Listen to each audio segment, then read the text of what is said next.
चाहिँ आज घुम्नको लागि साथीहरूसँग मेरो नाना पनि हुनुहुन्छ। हामी चाहिँ आज कुलखानीको ड्याम मर्खु खोला के भन्ने ठाउँमा आएको छौँ। अनि यस्तो रमाइलो छ, आहा घरै जानु मन परेको छैन।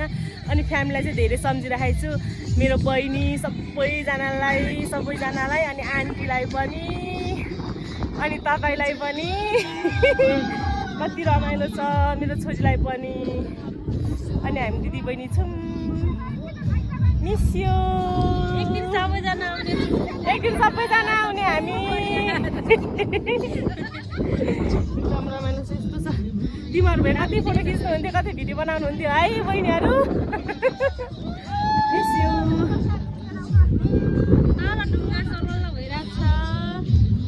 अनि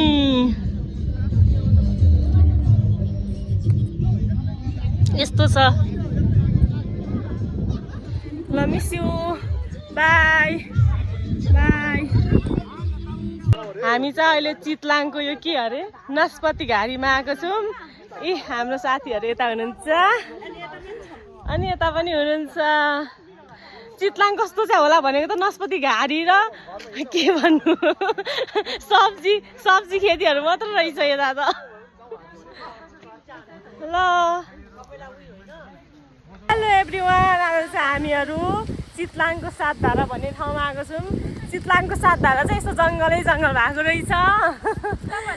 तपाईँहरू पनि आउनु होला चितलाङको सातधारामा। यस्तो छ हेर्नुहोस्। ए यहाँ त एउटा फिल्मको सुटिङ पनि भएको छ, पहिरहने एउटा कुन फिल्मको हेर्नुहोस् है। अच्छु कति जाडो भएको। आहा यस्तो रहेछ है। ल हेर्नु है कति चिसो।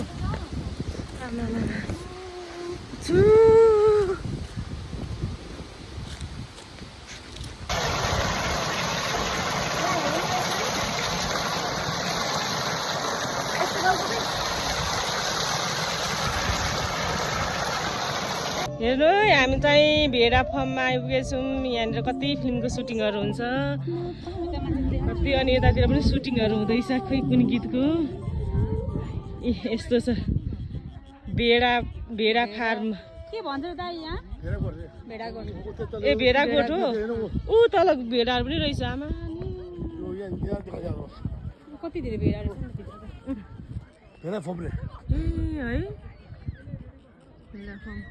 जानै पाइन्न साथीहरू, कस्तो मन दुख्यो।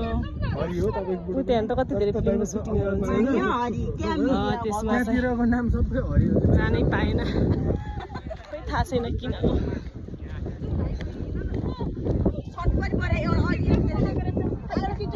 आज त हामी कति रमाइलो। एकछिनै रमाइलो सबैको निकाल्छु के। मेरै निकाल्नु पर्यो। रेलगाडी छुट्यो हाम्रो। आमा कस्तो रमाइलो पो हुँदो रहेछ भाइ। मिस यु मेरो बहिनीहरू। बहिनी बुढा सबै भनिदिनु फेरि बिर्सेला। बुढा त सधैँ छ नि, छोरी मेरो बहिनीहरूलाई चाहिँ धेरै सम्झे। म लड्नु त जाँदैन नि। चार सकलाई फोटो खिच्नुपर्छ बिचमा।